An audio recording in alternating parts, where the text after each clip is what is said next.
Galera, tudo bem? Uma das grandes funções da história dos historiadores é lembrar as pessoas e a sociedade daquilo que às vezes elas tentam esquecer.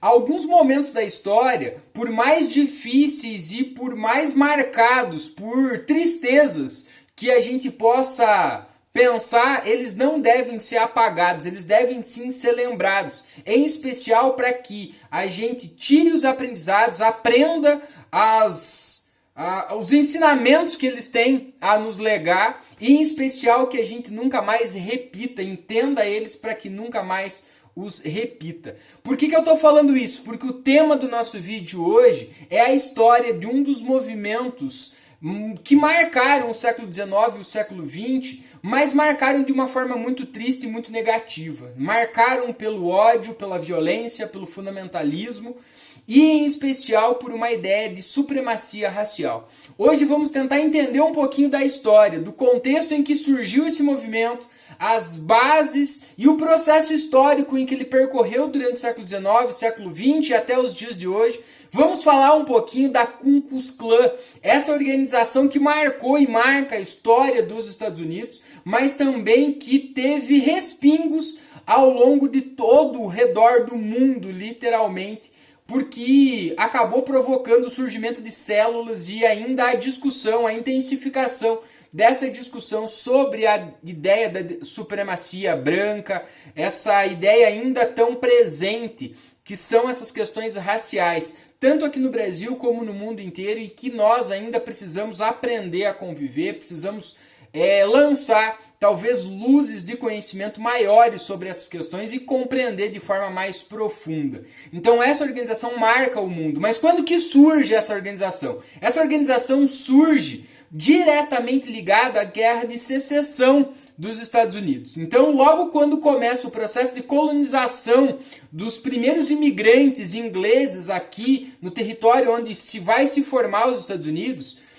a formação dos Estados Unidos começa com uma diferença da localização em específico desses colonos que chegam aqui. E aí dividem-se essas colônias entre as tradicionais colônias do norte e as colônias do sul.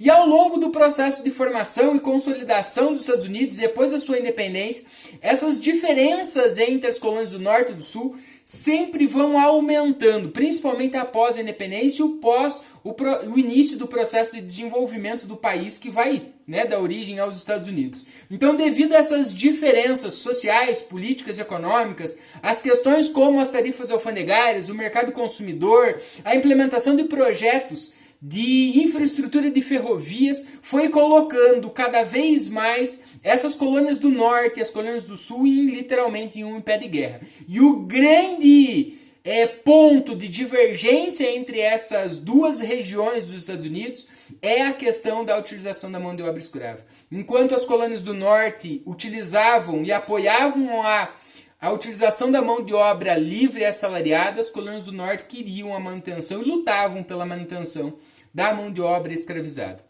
Então, a partir daí, essas questões da abolição foram colocando cada vez mais diferenças entre esses dois grupos. Em 1820 é assinado o Acordo do Mississippi, aonde a partir de um paralelo acaba-se com a abolição, acaba-se com a escravidão. Então, a partir desse paralelo, a partir do norte, não existe mais escravidão, e a escravidão é mantida na região sul. Em 1847, cria-se o Estado da Libéria para assentar pessoas negras que queriam e fugiam da escravidão e podiam ficar nesse estado e que poderiam a partir dali voltar para a África, inclusive. Em 1860 é eleito o presidente Abraham Lincoln, um presidente que vem com uma característica política mais moderada e que tinha como principal fundamento político a preservação da união do país, já percebendo esta divisão clara dessas disputas políticas e sociais. É neste momento que os estados do sul unem-se e formam os Estados Confederados e decretam a secessão, prevendo que o Abraham Lincoln iria abolir a escravidão. Então, antes que ele fizesse isso, eles vão provocar então a separação. Então formam-se. E isso é o estopim para dar início então à famosa Guerra Civil estadunidense. Entre 1861 e 1865, os Estados Unidos vivem uma guerra civil extremamente sangrenta entre os Estados Confederados do Sul e entre os Estados da União do Norte, né? Esta guerra civil, pelo contexto dessa guerra civil, a guerra civil vai ser favorável ao Norte por causa da infraestrutura, né? Do desenvolvimento, principalmente econômico, industrial, que o Norte tinha. Então isso facilitou muito nas questões militares para a guerra. Então, em 1865, os estados da União vencem essa guerra. Antes da vitória definitiva e o fim definitivo da guerra, em 1863 é aplicada e é criada a Lei de Emancipação dos Escravos, e com o fim da Guerra Civil, em 1865, a abolição definitiva é decretada. A guerra termina com um saldo de 625 mil mortos aproximadamente para os estados do Sul e uma imensa área de destruição, e em especial com um grande problema para os estados sulistas. O Sul sai da guerra sem uma política econômica justamente que proporcionasse um novo modelo de desenvolvimento econômico e social, já que o Sul tinha toda uma estrutura latifundiária, assentada na mão de obra escrava, e agora quem vence a guerra e implementa um projeto de desenvolvimento para o país é a parte que preservava esses valores da industrialização, esse desenvolvimento do mercado consumidor, né, esse desenvolvimento industrial que estava começando a ser fomentado nos Estados Unidos nesse momento. Então o Sul tem um grande problema, porque ele não tinha um modelo de substituição deste modelo de produção que ele tinha até então para um modelo rápido, né, como era a nova realidade a partir de agora. E é justamente neste contexto político, social e econômico para os Estados do Sul que vai surgir esta organização da Ku Klux Klan. Então, a organização da clã é um resultado direto dessa guerra de secessão, em especial do período de chamado aí, logo após a guerra, de período da reconstrução, aonde os estados do Sul vão ser obrigados a aceitar um projeto que agora vinha dos estados do Norte, dos valores, das questões políticas, sociais e econômicas do Norte, e o Sul agora, como derrotado na guerra, vai ter que aceitar esse projeto. E aí vai surgir a reação desta galera do Sul, justamente por causa, em especial, das propostas das questões raciais. Eles não aceitavam o fim da escravidão e eles não aceitavam também a ampliação dos direitos civis e políticos dos negros. E aí surge esta organização. Há uma divergência muito grande sobre a fundação da clã. Alguns colocam dia 24 de dezembro de 1865, alguns colocam o início de 1866, a formação oficial da clã. Mas foram 6 ex-oficiais do Exército dos Confederados que fundaram essa organização em Pulaski, no Tennessee, em 1866, 1865, aonde eles começam então essa organização. O nome da organização, Ku Klux Klan, é derivado de uma palavra grega chamada kuklos, que significa círculo. A determinação clã é adaptada depois como um complemento justamente com a ideia da palavra clã, de significado de tribo. E aí forma-se Ku Klux Klan. Um círculo, né, um clube, uma tribo, e esse círculo de pessoas, né, de uma organização secreta que se organizava, né, há várias versões também da natureza da clã, de por que eles se organizavam. Alguns colocam que eram apenas uma organização secreta, que se organizavam para fazer alguns rituais ligados à religião, inclusive a utilização da cruz em chamas é justamente porque eles se organizavam e se reuniam à noite no meio da floresta. Então a cruz em chamas era para iluminar, para eles poderem fazer as suas reuniões, enfim. Em 1867 acontece a primeira convenção da clã em Nashville, né, capital do Tennessee, e a partir dali começa então o Império Invisível, como vai ser chamado e apelidado naquele momento. A organização tinha como principal objetivo nesse início a supremacia branca, né, em especial após a libertação aí dos escravos. Mas logo de começo, na prática, a clã se transforma em uma grande gangue, de vigilância às propriedades dos brancos para que os negros não invadissem, para que os negros não ocupassem, temendo que esta libertação dos escravos levasse os negros então a invadir as propriedades dos brancos.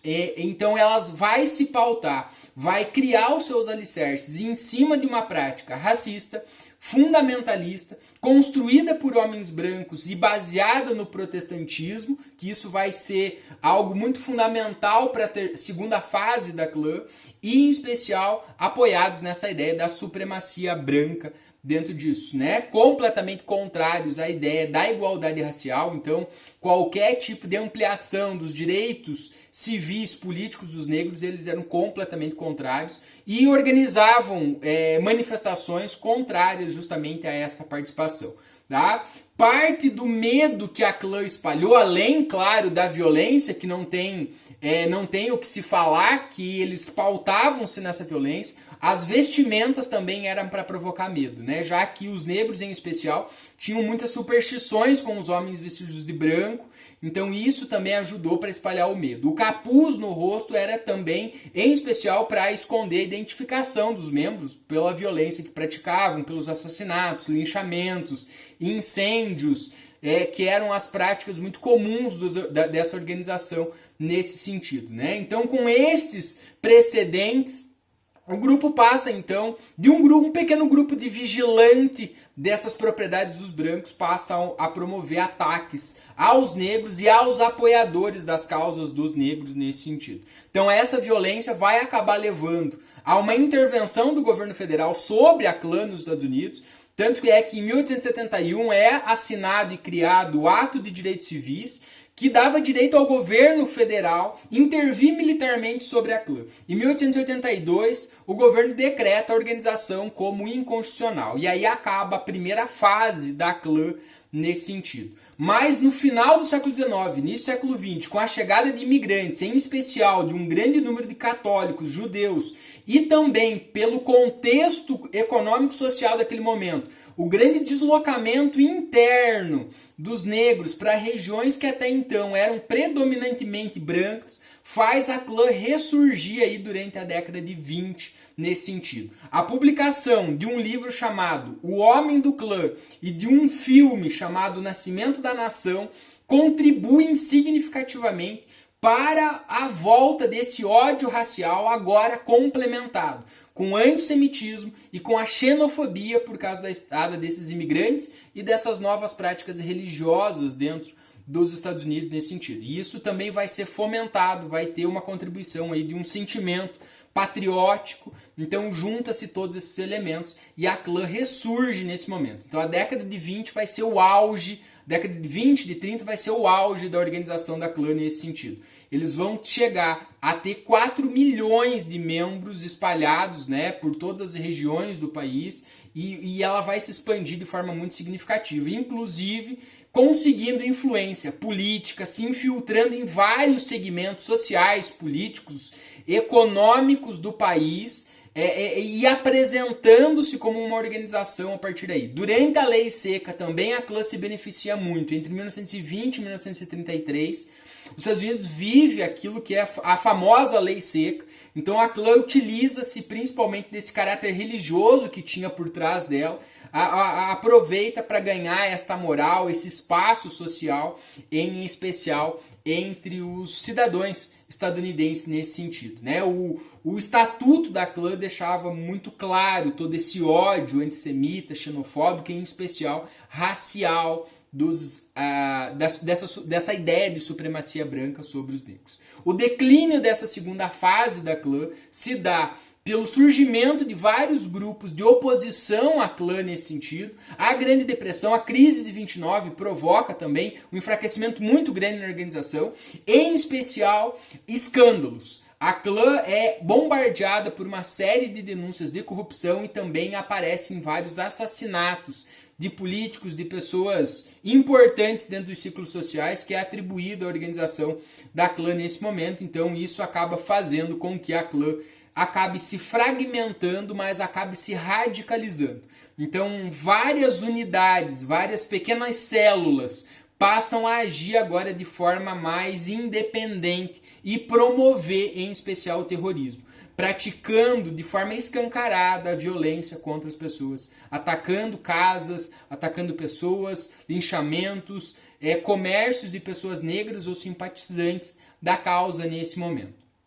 A clã vive uma terceira fase durante a década de 20. A partir da década de 40, ela acaba, perdendo muita força política social nesse sentido, mas na década de 50 ela ressurge, principalmente durante aí a grande luta pelos direitos civis dos negros. Aí no final da década de 50, década de 60, a clã vive uma terceira fase justamente para se opor que as pessoas negras, de alguma forma, conquistassem esse espaço social, conquistassem esse espaço. O que vai fazer com que, gradativamente, o governo federal estadunidense vá aprovando legislações de igualdade racial, que vai enfraquecendo a organização e também vai criando mecanismos para controle da clã nesse sentido. Então, mesmo enfraquecendo a partir dessas legislações, a clã, infelizmente, não deixou de existir. Hoje a clã conta com aproximadamente aí 72 células que são monitoradas pelas autoridades, principalmente de segurança,